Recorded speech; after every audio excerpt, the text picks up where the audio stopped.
Historia si historia, ila kila mtu ana historia yake. Na leo hii nimewaandalia historia ya kijana mmoja ambaye ni chipukizi, ambaye atakuwa akitusimulia historia yake tangu alipoanzia shule ya msingi hadi alipotamatisha masomo yake katika chuo kikuu, na hii ndio historia yake. Tuanzie na majina yako, utueleze ni kazi ipi ambayo unafanya.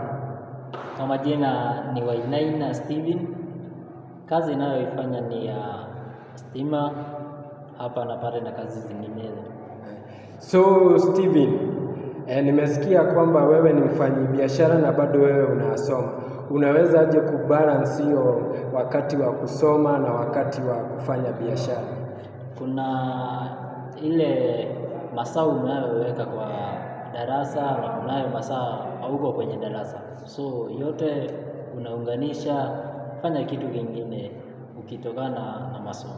Ni changamoto zipi ambazo unapitia wakati unafanya biashara na wakati huo mwingine unafanya uko darasani?